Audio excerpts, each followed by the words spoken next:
मौलाना जर्जीस को कल जेल में डाल दिया जाएगा। जर्जीस साहब चिल्लाते रहे कि मैं बेकसूर हूं। साहब कोर्ट में बताइए बेकसूर हो, और कोर्ट में मौलाना जर्जीस को अपने आप को बेगुनाह साबित करने के लिए 10 साल लग जाएंगे, और 10 साल के बाद कहा जाएगा मौलाना जर्जीस बाइज्जत बरी, कोई सबूत इनके खिलाफ नहीं मिला। लेकिन 10 साल का हिसाब किताब कौन देगा? कहां हैं आप? इन हालात को सोचिए। ये दौर दूसरा है। ये समझो कि ये दौर क्या है, एक घाट पर, घाट समझते हैं ना, एक घाट पर शेर और बकरी दोनों पानी पी रहे हैं। दोनों, शेर की तरफ से पानी बहता हुआ बकरी के पास आ रहा है।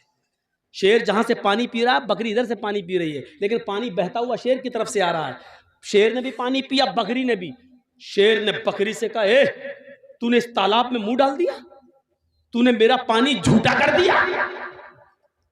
बकरी बोली, जंगल के राजा, मैंने आपका पानी कहां झूठा किया? पानी आप वहां से पी रहे हैं, आपका झूठा पानी मेरे पास आ रहा है, मैं तो आपका झूठा पानी पी रही हूं। बात सही कही बकरी ने। पानी आप वहां पी रहे हैं और आपका झूठा पानी बहता हुआ यहां आ रहा है, मैं आपका झूठा पानी पी रही हूं। शेर ने कहा, अच्छा हमसे मुंह भी चला रही है, जबान लड़ाती है। आया और ऐसा पंजा मारा कि उसकी खोपड़ी अलग हो गई, तन अलग हो गया और उसको भी खा गया। यानी उसको खाने के लिए बहाना चाहिए था। जो रावण तुम्हारे ऊपर बैठे हैं उनको सिर्फ गिरफ्तारी के लिए बहाना चाहिए बस। क्यों नहीं समझ रहे आप अपनी सफाई में भी कुछ नहीं बोल सकते हैं। आपको आपकी सफाई पेश करने का हक भी नहीं दिया जाएगा आपको। महात्मा गांधी मुर्दाबाद के नारे लग रहे हैं, कितने लोग पकड़ गए बताएं आप? गॉडसे को नमस्कार किया जा रहा है, कितने लोग गिरफ्तार हो गए, पकड़े गए? दिल्ली की सड़कों पर बाकायदा कहा गया, गोली मारो सालों को। जिन लोगों ने ये नारे लगाए, कितने लोग गिरफ्तार हुए? और गिरफ्तार कौन हुए? जो शाहीन बाग में प्रोटेस्ट कर रहे थे, शांति के साथ धरना दे रहे थे। लड़की तक को, प्रेग्नेंट लड़की तक को अरेस्ट करके जेल के अंदर डाल दिया गया। आप कहां हैं? सेकुलरिज्म बाकी नहीं रह गया, जमहूरियत नहीं, ये किसी दूसरे रास्ते पे चल रही है। आप कम से कम मेरी तरफ भी देखो। डॉक्टर जाकिर नाइक को भारत छोड़ना पड़ा है। क्या चाहते हो कि मौलवी जर्जीस भी भारत छोड़ के पनाह ले ले? क्या चाहते हैं आप? क्या है आपके दिल में? क्या सुनना चाहते हैं आप? शर्म आनी चाहिए। जो जिस तरीके से बोल रहा है बोलने दो। बोलने वाला जानता है कि हमको क्या बोलना है क्या नहीं बोलना है। मेरे भाइयों, आप जब धान बोते हैं तो जर्जीस कहने नहीं आता कि इतना बो या वो ऐसा। क्यों? तो आपका काम है, आप अपने काम में माहिर हैं, हम अपने काम में माहिर हैं। हर आदमी अपने काम में एक्सपर्ट होता है। मुझे क्या बोलना है, क्या नहीं बोलना है, कहां कौन सी बात कहना है, इस काम के लिए मौलवी लोगों को आजाद छोड़ दो। मेरे भाइयों, मदरसों में क्या पढ़ाया जाता, मदरसों के लिए छोड़ दो। आप हर किसी को मशवरा मत दीजिए। डॉक्टर, एमबीबीएस, एमएस डॉक्टर को ऑपरेशन करना है, क्यों वहां पर आपको नहीं बिठाया जाता है? क्यों? आप नहीं देख पाएंगे। जब आपकी बीवी का, आपके बेटे का ऑपरेशन होगा तो आप कहेंगे साहब इतना नहीं इतना काटो, इतना नहीं इतना काटो। डॉक्टर के काम में डिस्टर्ब होगा, इसलिए डॉक्टर ऑपरेशन थिएटर के अंदर, ओटी के अंदर अकेले सिर्फ अपने कर्मचारी को लेके, अपने असिस्टेंट को लेके जाता है, किसी को लेके नहीं जाता है। अब आप डॉक्टर से कहेंगे साहब कान यहां से यहां तक चीरना, यहां पर्दा उसका ऐसा है, आपको भगा देगा, भाग जाओ कहीं और जाके इलाज करा लो, सरकारी हॉस्पिटल में चले जाइए। तो आप हर किसी को मशवरा नहीं दे सकते हैं। आप किसी मौलवी को मशवरा मत दीजिए, मौलवी एक्सपर्ट होता है। और फिर मुझे तो 20 साल का तजर्बा है, मुझे अच्छी तरीके से मालूम हो गया है कहां क्या बोलना चाहिए, कहां क्या नहीं बोलना चाहिए। तो मेरे भाइयों, इन चीजों को आप अपने जहन में रखिए, इन चीजों को अपने जहन में रखिए। हालात अच्छे नहीं हैं, हम वही गलती कर रहे हैं जो नहीं करनी चाहिए। बार बार मैं आपको एक इशारा कर रहा हूं, याद रखिएगा। कुछ लोग नारे लगा रहे हैं, अब हमारी लिंचिंग हो रही है, नारे लगाए जा रहे हैं और नारे लगा के हमें बरगलाने की कोशिश की जाएगी। जहां 2-4 दाढ़ी वाले मिलेंगे वहीं पर जय श्री राम के नारे लगा के हमें बरगलाने की कोशिश की जाएगी। अक्लमंद इंसान वो है जो इनके बरगलाने में ना आए और खामोशी के साथ गुजर जाए। ये अक्लमंदी है इस जमाने में, आज के इस दौर में। जरूरी नहीं है, अब सुन लो मेरी बात, अगर कोई पागल कुत्ता मौलाना जर्जीस को काट ले उसके पैर में, तो उसका जवाब क्या कि मौलाना जर्जीस भी उस पागल कुत्ते के पैर में काटने जाए? आप क्या कहोगे जर्जीस को? एक पागल कुत्ते ने हमें काट लिया है, अब हम भी पकड़ो पकड़ो पकड़ो और काट रहा, लोग कहेंगे कितना बड़ा पागल है। यही पागल है। अगर कोई पागल कुत्ता हमारे पैर में काट ले तो इसका यह मतलब नहीं है कि जर्जीस साहब भी उस पागल कुत्ते को काटने जाएं। कुछ लोग इस वक्त पागल हो चुके हैं पावर को देखकर। कुछ लोग जानते हैं कि हमारा पावर है, हमारा आदमी बैठा हुआ है सीट पर, गवर्नमेंट का नशा है, वो जानते हैं कि गोली मारो सालों को, देश के गद्दार, कुछ भी, हमारा कुछ नहीं होगा। पूरे दिल्ली में ट्रंप के जाने तक तो मैं कुछ नहीं बोलूंगा, ट्रंप के जाने के बाद हम आपकी भी नहीं सुनेंगे। इस तरीके की बातें जो कही गई हैं, वो जानते हैं कि हमारा कुछ नहीं होगा। मेरे भाइयों सुन लीजिए आप, ये हालात बना दिए गए हैं, ऐसे मौके पर खामोशी का मुजाहिरा कर रही है आप। कुछ कुत्ते पागल हो गए हैं, पागल नशा है उनको कि हमारे ऊपर किसी का हाथ है। अब इस पागल कुत्ते को अगर आप समझ जाएं तो पूरी तकरीर कामयाब है।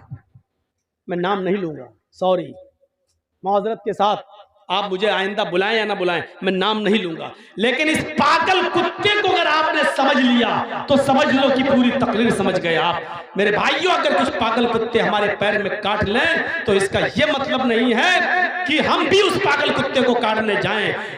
हाथी चलता रहता है, कुत्ते भौंकते रहते हैं। अब हाथी अगर उन कुत्तों के भौंकने पर पीछे मुड़ मुड़ के देखने लगे तो हाथी अपनी मंजिल तक कभी नहीं पहुंच पाएगा। तुम्हें अपनी मंजिल पर पहुंचना है। हाथी चल जा रहा है, वो पीछे मुड़ के नहीं देख रहा है, क्योंकि वो जानता है कि इनकी आदत भौंकने की है, ये भौंक भौंक कर खुद ही थक जाएंगे। हाथी अपनी मंजिल को पा लेता है। मुसलमानों, तुम्हें अपनी मंजिल तक जाना है। हरिश्चंद्रपुर वालों, तुम्हें अपनी मंजिल तक जाना है, इसलिए भौंकने वाले कुत्तों के भौंकने को मत देखो, मंजिल पर तुम्हारा निशाना होना चाहिए। इंशाअल्लाह तुम्हें मंजिल मिलेगी। इन भौंकने वाले कुत्तों को समझ लो कि कुत्ते हैं, इनकी आदत है भौंकने की। इस वक्त हम जिन हालात से गुजर रहे हैं उसमें अक्लमंदी से काम लेने की जरूरत है। अक्लमंदी कैसी? एक मिसाल दूं, बड़ी अच्छी मिसाल है। 3 जानवर शिकार करने निकले, शेर, भेड़िया, लोमड़ी।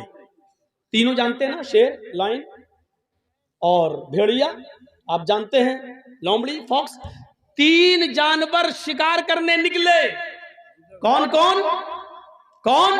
शेर, भेड़िया, लोमड़ी, और तीनों ने एक एक शिकार कर लिया। सुनो, तीनों ने एक एक शिकार किया। शेर ने हिरन मारा, भेड़िए ने शेर ने हिरन मारा, भेड़िए ने बकरी मारी, और लोमड़ी ने खरगोश, रैबिट का शिकार कर लिया। शेर ने क्या मारा? हिरन। भेड़िए ने क्या मारा? बकरी। और लोमड़ी ने खरगोश। तीनों जानवर पड़े हुए हैं। शेर ने भेड़िए से कहा, तुम फैसला करो किसको क्या खाना है। देखिए, सरदार है ना जंगल का, बस शेर, जो सरदार को पहचान गया पूरी तकरीर समझ जाएगा। शेर ने कहा, फैसला करो, भेड़िए से फैसला करो कौन क्या खाएगा। भेड़िए ने कहा, बहुत आसान जी। जंगल के राजा ने, शेर ने कहा, हाँ बताओ क्या है। अच्छा, शेर को तीनों जानवर खाना थे, भेड़िए से फैसला करवा रहा, बताओ क्या है। भेड़िए ने कहा, बहुत आसान, हिरन आप खा लीजिए, बकरी मैं ले लेता हूं, लोमड़ी को खरगोश दे देते हैं। शेर ने कहा, ये कोई फैसला है? इधर आ। मारा एक झपटा उसको, और भेड़िए का सर तन से जुदा हो गया, भेड़िया मर गया। सर तन से जुदा। लोमड़ी से कहा, लोमड़ी तुम फैसला कर सकती हो, तुम फैसला करो ये कौन खाएगा। लोमड़ी कहती, बहुत आसान। कहा, क्या? बोलो। कहा, साहब हिरन आप सुबह नाश्ते में खा लीजिए, शाम को बकरी खा लीजिए, और बीच में जब जायका, मुंह का जायका बदलना हो तो आप खरगोश का टेस्ट कर लीजिए। तीनों जानवर आपके हैं। सुबह उठो, नाश्ते में आप हिरन खा लो, शाम को बकरी खा लो, और बीच में दोपहर में आप खरगोश का टेस्ट कर लो। शेर ने कहा वाह लोमड़ी वाह, कितना अच्छा फैसला किया तूने। इतना अच्छा फैसला करना तुझे किसने सिखाया? लोमड़ी ने कहा इस भेड़िए ने। समझ गए आप? गुस्सा भी आया है मुझे, लेकिन अब हंस दिया हूं मैं आपके सामने। मैं बहुत गुस्से में था, लेकिन अब हंसी आ गई मुझे। शेर ने कहा वाह क्या फैसला किया है, इतना अच्छा फैसला करना तुझे सिखाया किसने? लोमड़ी क्या कहती है इस भेड़िए ने, यानी भेड़िए से मैंने इबरत हासिल कर ली। अरे मुसलमानों, इबरत हासिल अभी भी नहीं कर पा रहे हो। तुम देख रहे हो तुम्हारी आंखों के सामने कौन कौन जेल जा रहा है, तुम देख रहे हो इलेक्शन आता है, यूपी में कोरोना आ गया, नाइट कर्फ्यू लग गया, आप इबरत हासिल नहीं कर पा रहे हो।